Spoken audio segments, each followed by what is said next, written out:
Have you ever heard of a man who could stop the rain with just his words? Let's talk about Elijah, one of the most legendary prophets in Israel's history. His story is packed with incredible miracles and a fiery passion for God during a really tough time for his people. Imagine this. Israel is in a state of spiritual crisis. The northern kingdom, led by King Ahab and his notorious wife, Queen Jezebel, has turned its back on God. They're all about worshiping a pagan god named Baal. It's a dark time, full of idolatry and injustice. But just when things seem their worst, a man named Elijah appears, seemingly out of nowhere. He comes from a place called Tishbe in Gilead, and his entrance is nothing short of dramatic. He marches right up to King Ahab and makes a bold declaration. He says, "As the Lord, the God of Israel lives, whom I serve, there will be neither dew nor rain in the next few years except at my word." Now, this wasn't just some random weather forecast. It was a direct challenge. You see, Baal was supposed to be the god of rain and fertility. By stopping the rain, Elijah was essentially calling Baal out, showing everyone who was really in charge. Think about the guts that took. He was standing up to a powerful and ruthless king who would unhesitate to crush anyone who got in his way. But Elijah's faith was bigger than his fear. He knew his mission was to show Israel the true power of their God, Yahweh. And just as he prophesied, the drought began. The land dried up, crops failed, and a terrible famine swept across the kingdom. Every single cloudless day was a powerful reminder of Elijah's God and a humiliating defeat for Baal. But this was just the beginning of Elijah's incredible journey. After making such a dangerous enemy, God told Elijah to go into hiding. He went to a place called the Cherith Ravine, east of the Jordan River. And this is where things get even more amazing. God didn't just hide him, he provided for him in the most miraculous way. Every morning and every evening, ravens would fly in, bringing him bread and meat to eat. He drank water from the brook. This time of isolation wasn't just about staying safe from Ahab and Jezebel. It was a period of intense training for Elijah. He learned what it meant to rely completely on God for his every need. Can you imagine that kind of trust? Waking up every day knowing that your next meal depends on birds showing up? This experience forged his faith, making it stronger and preparing him for the even bigger challenges that were just around the corner. Eventually, because of the severe drought he had prophesied, the brook he was drinking from dried up. This wasn't a sign that God had forgotten him. It was a signal that it was time for the next chapter of his mission. His time of solitude was over, and God was about to send him into the heart of the crisis, leading to one of the most famous showdowns in history. Elijah's story is a powerful reminder that even in the darkest of times, God raises up courageous leaders to guide people back to the truth. His life, filled with moments of divine power and very human struggles, continues to inspire people to this day. It shows us the incredible things that can happen when one person stands firm in their faith. Thanks for watching. If you found this story as fascinating as I do, make sure to like, subscribe, and hit that notification bell so you don't miss our next video. See you then. In the face of widespread apostasy, God hadn't abandoned his people. He raised up the prophet Elijah, a voice of truth, a symbol of resistance against idolatry, and a testament to the incomparable power of the God of Israel. Elijah's rise was a powerful message to a nation that had lost its way. His courage and faith challenged the corrupt rule of Ahab and Jezebel, inspiring people to reconsider their spiritual loyalties and return to the one true God. And so, with a burning faith and a divine mission, Elijah began a journey that would forever change Israel's spiritual path, reminding us that even in the darkest of times, God always raises a beacon of light to guide his people home. The relentless drought continued to grip the land of Israel. Obeying God's command, Elijah traveled to the city of Zarephath, outside of Israelite territory.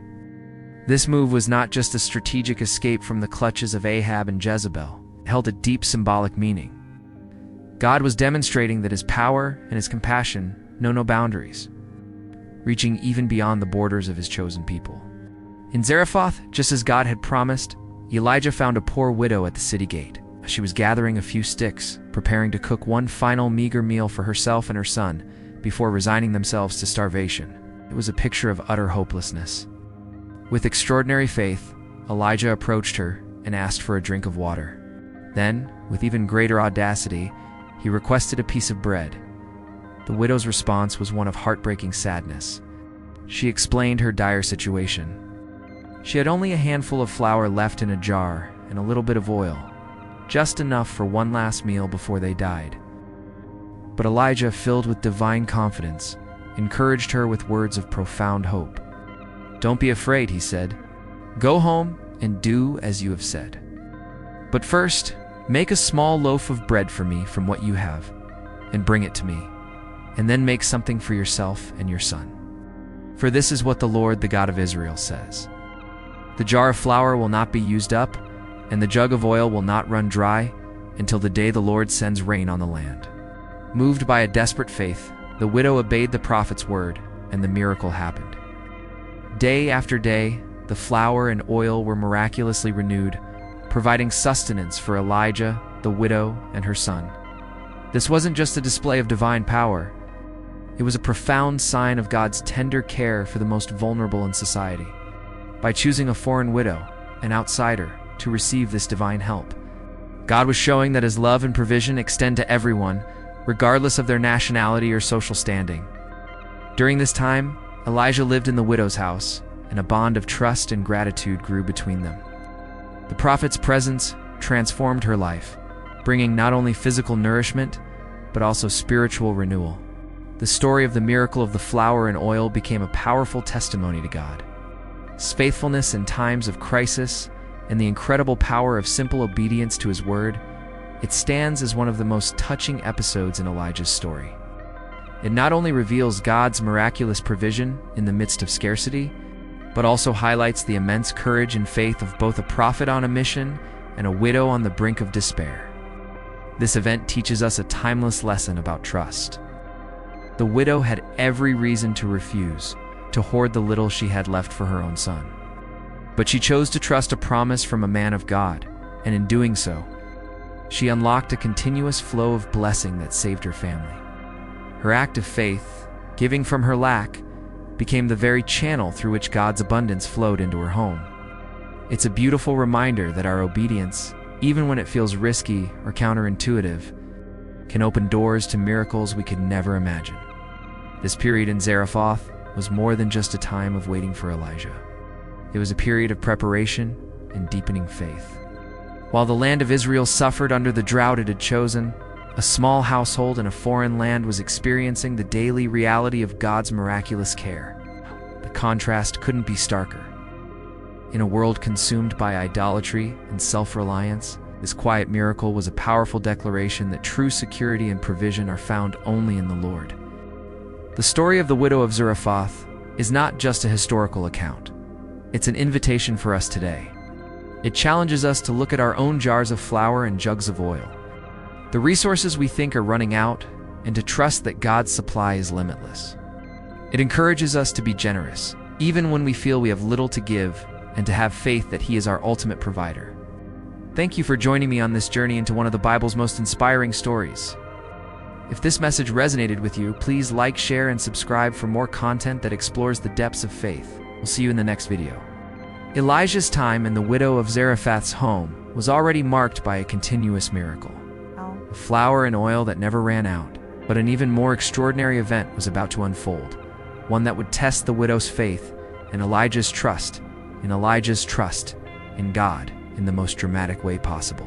One day, the widow's only son fell gravely ill. Its condition worsened rapidly, and despite every effort, the young boy died. The mother's pain was immense. She had witnessed the miracle of daily provision, but now she faced the most devastating tragedy imaginable. In her despair, she confronted Elijah, her words a mix of grief and confusion. "What do you have against me, man of God? Do you come here to remind me of my sin and kill my son?" Moved by her sorrow and his own unwavering faith, Elijah gently took the child from his mother's arms. He carried him to the upper room where he was staying and laid him on his own bed. There, alone with the child, he cried out to the Lord in a fervent, desperate prayer. He stretched himself out over the child's lifeless body 3 times, pleading, "Lord my God, let this boy's life return to him." This wasn't just a simple request. It was a profound expression of Elijah's complete dependence on God's power. It was a declaration of faith in the face of the ultimate finality, death itself. And God heard Elijah's plea. Life stirred within the child's body, and he began to breathe again. Elijah then carried the boy back down to his mother. He placed him in her arms and declared, "Look, your son is alive." The widow, overwhelmed with a joy she never thought she'd feel again, looked at the prophet with newfound understanding and gratitude. She said, "Now I know that you are a man of God, and that the word of the Lord from your mouth is the truth." This incredible miracle was a powerful testimony, not just for the widow, but for everyone who would hear the story. It reinforced the message that God is the Lord of life and death. The resurrection of the widow's son stands as one of the most remarkable events in Elijah's ministry. It not only demonstrated God's absolute power over death, but also served as an undeniable confirmation of Elijah's calling. It was proof that the word of God, spoken through his prophet, was true and utterly trustworthy. For the widow, this was the ultimate turning point. Her faith, which had been strengthened by the unending flour and oil, was now solidified with a new depth and intensity she had never known. She understood that Elijah's presence in her life wasn't just about material provision. It was a source of profound spiritual renewal and a beacon of unbreakable hope. This story serves as a ray of light, showing that God does not abandon those who place their trust in him. Through this miracle, Elijah reaffirmed his mission and the powerful message that God is sovereign and provident. The story of the widow of Zarephath continues to inspire faith and trust, reminding us that even in our darkest and most hopeless moments, divine provision can manifest in the most surprising and miraculous ways. Thank you for watching. If this story touched you, please like, share, and subscribe for more content that explores the depths of faith and hope. We'll see you in the next video. In a time of widespread idolatry and apostasy in Israel, the message of Elijah's ministry was a powerful declaration. God is a God of life, power, and compassion. The resurrection of the widow's son served as an incredible reminder that the God of Israel is alive, active, and responds to the prayers of his servants. He demonstrates his power in the most extraordinary ways. After years of severe drought, tension in Israel was at its absolute peak. Idolatry had spread like a plague throughout the kingdom. King Ahab and his queen Jezebel were fervently promoting the worship of Baal. The people of Israel were completely torn, wavering between following Yahweh, the God of their fathers, and worshiping Baal. It was right in the middle of this spiritual and material crisis that Elijah, the prophet of God, emerged as a beacon of courage and unwavering faith. Elijah received a direct mission from God to confront the prophets of Baal and demonstrate, once and for all, who the true God was. He approached King Ahab and proposed a monumental challenge to take place on Mount Carmel. This location was strategically positioned and highly visible, making it the perfect stage for the decisive confrontation that was about to unfold. Elijah summoned all the people of Israel and the 450 prophets of Baal to gather on the mountain. When the massive crowd had assembled, Elijah made a powerful and challenging declaration. He asked them, "How long will you waver between two opinions? If the Lord is God, follow him. But if Baal is God, follow him." The people's deafening silence in response to this question revealed their deep spiritual confusion and indecision. They were lost. So, Elijah proposed a test, a definitive way to determine which God would answer with fire. 2 altars would be prepared, one for Baal and one for Yahweh. 2 bulls would be offered as sacrifices, but no one was allowed to light a fire. Prophets of Baal would call on their God, and Elijah would call on the Lord. The God who answered with fire from heaven would be recognized as the one true God. The prophets of Baal began their ritual immediately. They cried out to Baal from morning until noon, jumping and dancing frantically around their altar. They even started cutting themselves in a desperate, bloody attempt to get their God's attention. But there was nothing. No voice, no sign, no response. Elijah, seeing their futility, began to mock them. He suggested that maybe Baal was deep in thought, or busy, or traveling. Perhaps he was just sleeping and needed to be woken up. This only added to their humiliation in front of all the people. Then, it was Elijah's turn. He approached the Lord's altar, which lay in ruins, and began to restore it. He took 12 stones, representing the 12 tribes of Israel, symbolizing the unity of God's people. He then dug a deep trench all around the altar. This wasn't just a simple preparation, it was a powerful statement. He was rebuilding the very foundation of their faith. What happened next was one of the most incredible displays of God's power in all of history. Elijah prayed a simple yet profound prayer, and the fire of the Lord fell from heaven. But this story is too amazing to rush. We'll dive into the fiery conclusion and what it meant for the nation of Israel in our next video. Make sure you're subscribed so you don't miss it. Thanks for watching. Having set the stage for the ultimate showdown, Elijah took a step that seemed utterly counterintuitive. He ordered that water be poured over the sacrifice, the wood, and the altar. Not just once, but 3 times, until the trench he had dug around it was completely filled. This wasn't just for show. It was a powerful statement, magnified the impossibility of the task, symbolizing a deep spiritual cleansing for a nation that had strayed. Then, with everything soaked and the odds stacked against him, Elijah prayed. His prayer wasn't long or theatrical. It was a heartfelt plea to the God of his ancestors. He said, "Lord, the God of Abraham, Isaac, and Israel, let it be known today that you are God in Israel, and that I am your servant, and have done all these things at your command. Answer me, Lord. Answer me so these people will know that you, Lord, are God, and that you are turning their hearts back again." The response was instantaneous and breathtaking. A brilliant fire shot down from the sky, didn't just burn the offering. It consumed everything: the wood, the stones of the altar, the very dust, and it even licked up all the water in the trench. The crowd, which had been watching in silent anticipation, saw this undeniable display of divine power and fell to their faces. A unified cry rose from the people. "The Lord, He is God. The Lord, He is God." There was no room left for doubt. The true God had revealed himself. With the people's faith reignited, Elijah acted decisively. He commanded the capture of the prophets of Baal. Their influence had poisoned the nation for too long. In the Kishon Valley, they were executed, cutting off the leadership of idolatry in Israel. This day on Mount Carmel was a turning point, a massive victory in Israel's spiritual war, challenging the corrupt rule of Ahab and Jezebel, and calling the people back to their one true God. After the spectacular fire on Mount Carmel, the spiritual atmosphere in Israel had shifted dramatically. But a physical problem remained. The land was still gripped by a severe years-long drought. The people's spiritual renewal needed to be matched by physical restoration. God was about to show his power once more through his faithful prophet Elijah. With the victory over Baal's prophets secured, Elijah's focus shifted to the desperate need for rain. He told King Ahab to go and celebrate because the sound of a heavy downpour was already on its way. While Ahab went to eat and drink, Elijah climbed back to the top of Mount Carmel. There he bowed low to the ground, tucking his face between his knees. It was a posture of complete humility and intense prayer, a symbol of his total reliance on God as he interceded for the nation. Elijah then sent his servant to go and look out toward the sea, to scan the horizon for any sign of rain. The servant went, came back, and reported, "There is nothing." This happened 6 times.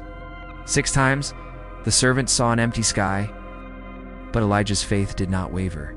He persisted in prayer, trusting in God's promise. His persistence is a powerful lesson for all of us to keep praying, to keep believing, even when we see no immediate answer. On the 7th trip, the servant returned with a tiny sliver of news. A cloud as small as a man's hand is rising from the sea. For most, this would have been nothing. But for Elijah, it was everything. It was the sign he had been praying for, the first glimpse of God's answer. He immediately knew what it meant. He told his servant to hurry and warn Ahab to get his chariot ready before the coming storm blocked his way. And just as Elijah had foreseen, the sky rapidly grew dark with clouds. A powerful wind kicked up and then the heavens opened. A heavy rain began to pour down on the parched, cracked earth.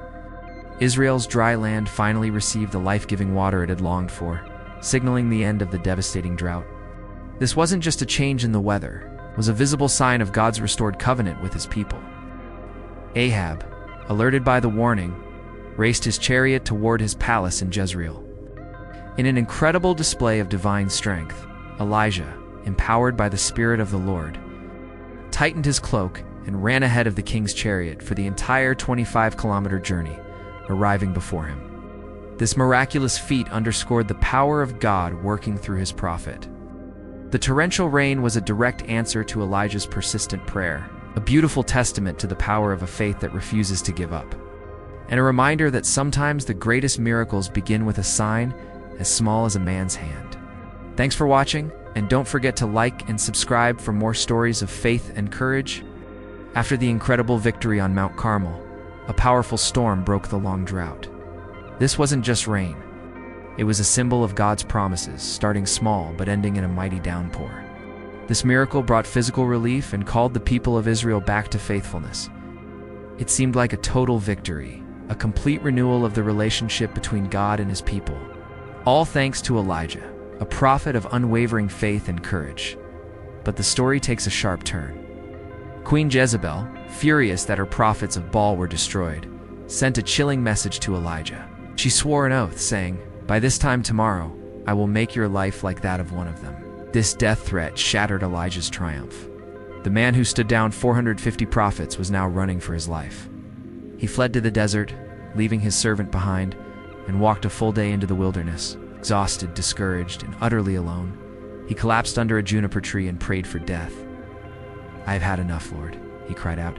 "Take my life. I'm no better than my ancestors." It's a shocking moment that reveals Elijah's humanity. Even this great man of faith could be overwhelmed by fear and despair. As he slept, God's mercy found him. An angel appeared, waking him with a gentle touch. "Get up and eat," the angel said. Elijah found freshly baked bread and a jar of water waiting for him. He ate and drank, but was still so drained that he fell asleep again. The angel returned, urging him once more. "Get up and eat, for the journey is too much for you." Strengthened by this divine meal, Elijah traveled for 40 days and 40 nights until he reached Mount Horeb, the very mountain where God had given the law to Moses. There he took shelter in a cave, and God's voice came to him, asking a simple question. "What are you doing here, Elijah?" Elijah poured out his heart, his fear, his loneliness. He explained how he had been zealous for God, but the people had rejected the covenant, torn down the altars, and killed the prophets. "I am the only one left," he lamented, "and now they are trying to kill me too." He felt isolated, and that his work had been for nothing. God then told him to go out and stand on the mountain. What followed was a display of immense power. A mighty wind shattered the rocks, but the Lord was not in the wind. Then came an earthquake, but the Lord was not in the earthquake. After the earthquake came a fire, but the Lord was not in the fire either. And after the fire there was a gentle whisper. When Elijah heard that still small voice, he knew it was God. He covered his face and went to the mouth of the cave. God asked again, "What are you doing here, Elijah?" And again, Elijah shared his despair. But this time, God didn't just listen, gave Elijah a new mission. He was to anoint new kings for Syria and Israel, and most importantly, to anoint Elisha as his own successor. This new purpose showed Elijah that God's work was bigger than him and would continue long after he was gone. Then came the most comforting news of all.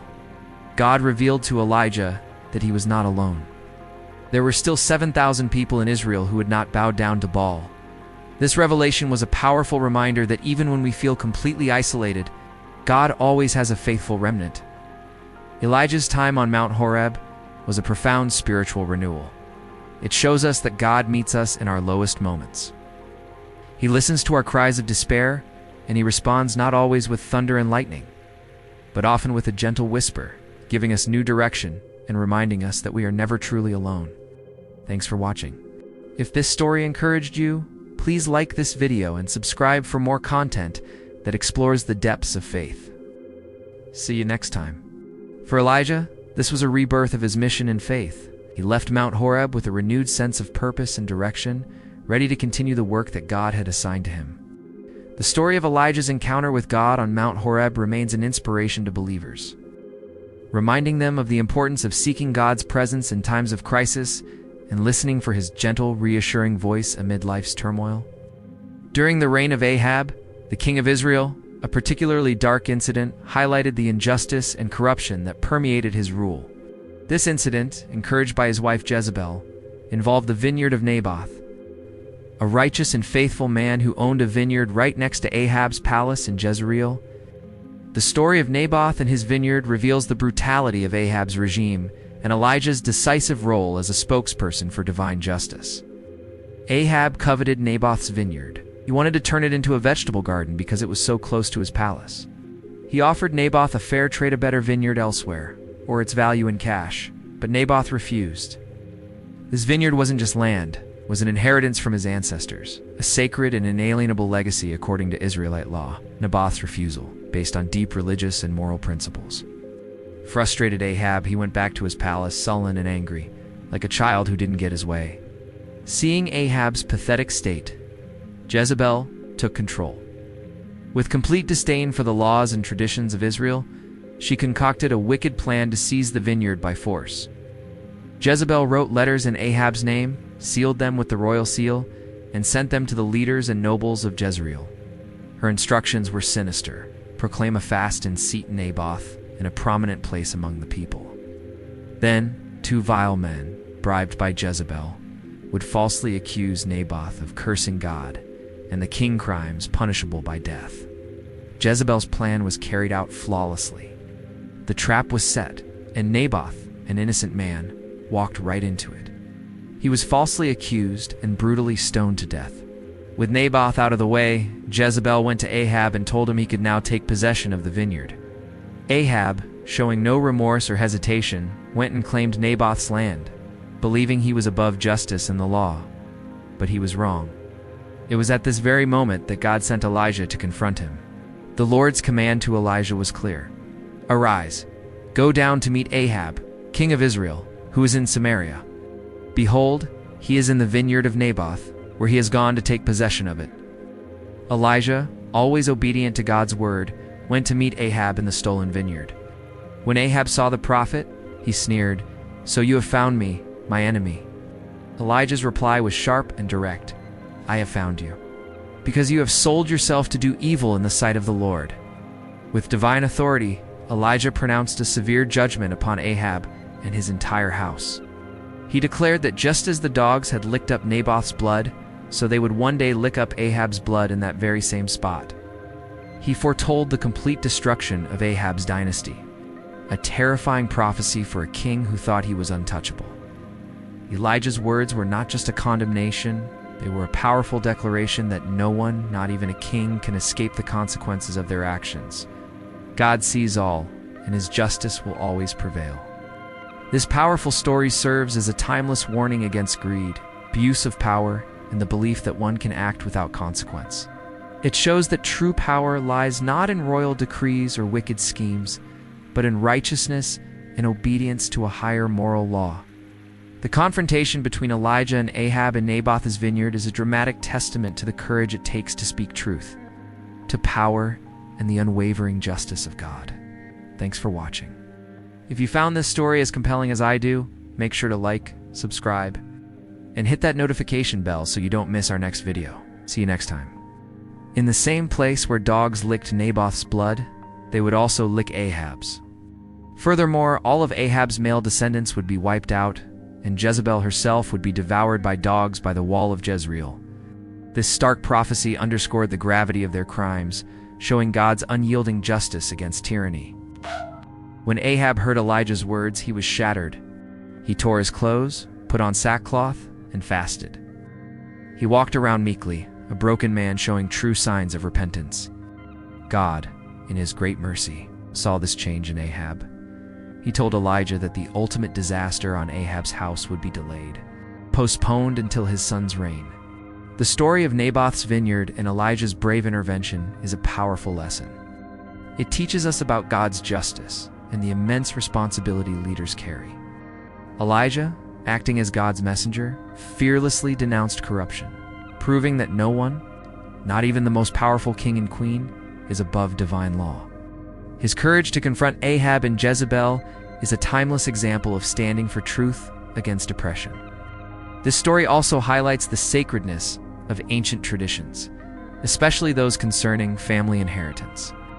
It's a solemn reminder that God sees all, judges all, and will always defend the righteous while punishing the wicked. The tale of Elijah and Naboth's vineyard serves as a permanent warning against injustice and a source of inspiration for all who strive to live righteously. After this, on Mount Horeb, God gave Elijah new instructions. He was to anoint new leaders to carry on the divine work in Israel. Among these tasks, a crucial one was to anoint Elisha as his successor. This act was deeply symbolic, ensuring the continuity of the prophetic ministry and the preservation of God's message for future generations. It's a beautiful illustration of how God prepares and calls individuals to his service. Leaving Mount Horeb, Elijah traveled to Abel-Meholah. There, he found Elisha, the son of Shaphat, hard at work, plowing a field with 12 yoke of oxen.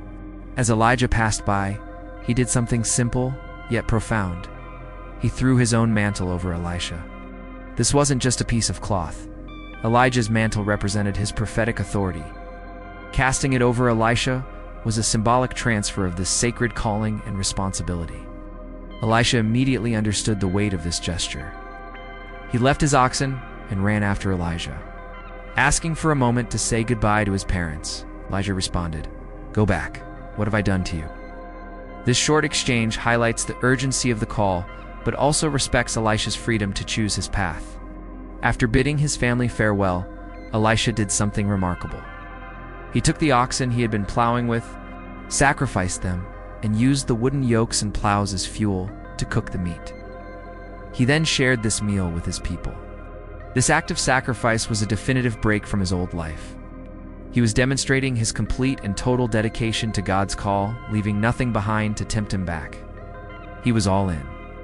From that day forward, Elisha followed Elijah and became his servant. This period was his training ground, a time of learning and preparation. He observed Elijah's ministry up close, absorbed his wisdom, and was molded for the incredible role God had in store for him. The bond between Elijah and Elisha grew into a deep spiritual partnership, a powerful mentorship that would shape the future of prophecy in Israel. The story of Elisha's calling shows a powerful commitment. He didn't just accept the call. He burned the bridges to his past to fully embrace his future. Thank you for watching. If you found this story inspiring, please like this video. Subscribe to our channel for more content like this, and hit the notification bell so you never miss an update. See you next time. Elisha's selection as Elijah's successor is a powerful story about the continuity of God's plan. Even when Elijah felt hopeless and alone, God had already prepared Elisha to carry on the work. The passing of the mantle symbolizes something crucial. God's mission is bigger than any single person and continues through generations of faithful followers. Elisha's call shows us how God chooses and equips people for his service. When Elisha sacrificed his oxen and burned his plow, it wasn't just a dramatic gesture. It symbolized the total commitment God asks of us. It's a call to leave everything behind and follow him with complete devotion. That mantle Elijah threw over him wasn't just a piece of clothing. It represented God's presence and authority, being passed from one prophet to the next. Later, when Elijah was taken up to heaven, Elisha received that fallen mantle. This was the ultimate confirmation of his calling and the authority to continue God's work. The story of passing the mantle is so inspiring for believers today. It reminds us that God prepares those he calls and often provides spiritual mentors to guide them. By accepting Elijah's mantle, Elisha wasn't just taking on a position of honor.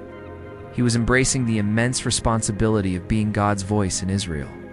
Elijah's own journey, filled with miracles, confrontations, and unwavering faith, leads to one of the most incredible events in the Bible, his ascension to heaven. This didn't just end his earthly ministry in a spectacular way. It marked the final transfer of his prophetic role to Elisha, a powerful testimony to God's plan and its continuity. As the story begins, Elijah knows his time on earth is ending. He and Elisha travel together through significant places like Gilgal, Bethel, and Jericho, finally reaching the Jordan River. At each stop, Elijah tests Elisha, telling him to stay behind. But Elisha is determined, refusing to leave his master's side. Along the way, groups of prophets confirm what Elisha already knows. The Lord is about to take Elijah. Elisha simply asks them to be silent, staying focused on his final moments with his mentor. This journey was a farewell, but also a spiritual preparation for Elisha. When they reach the Jordan River, Elijah takes his mantle, rolls it up, and strikes the water. The waters part, and they cross on dry ground, just like Moses and Joshua did. This was a clear sign of God's power working through Elijah and a preview of the miracles Elisha would soon perform. After they cross, Elijah asks Elisha what he wants before he is taken away. Elisha makes a bold request, a double portion of Elijah's spirit. He wanted to continue his master's ministry with the same divine power and anointing. Elijah tells him it's a difficult request, but if Elisha sees him being taken, it will be granted. As they walk and talk, a chariot of fire with horses of fire appears, separating them. Elijah is taken up to heaven in a whirlwind. Elisha, watching this incredible event, cries out, my father, the chariots and horsemen of Israel." This wasn't just a cry of grief. It was a recognition that Elijah was the true spiritual strength and defense of Israel. Elijah was taken to heaven without experiencing death, an incredible honor that highlights his life of faith and obedience. As he ascended, his mantle, the symbol of his prophetic authority, fell to the ground. Elisha picks it up, completing the transfer of spiritual leadership. He returns to the Jordan, strikes the water with the mantle just as his master did, and the waters part again. The prophets watching from a distance see this and recognize that the spirit of Elijah now rests on Elisha, solidifying his authority as the new prophet of Israel. Elijah's ascension was a unique event, a divine stamp of approval on his ministry, and a beautiful symbol of how God's work continues through his chosen people. The transition to Elisha was marked by miracles and a bold faith that ensured the prophetic ministry would carry on with power. Elijah's legacy is vast. He remains an eternal example of faithfulness, courage, and passion for God. His life challenges us to live with integrity, confront injustice, and trust in God's power. Through his story, we're reminded that God always raises up leaders to guide his people back to truth. His legacy assures us that God's mission is ongoing, and he always prepares and equips those he calls to fulfill his divine purposes. Thanks for watching. If this story inspired you, please like, share, and subscribe for more content like this. See you next time.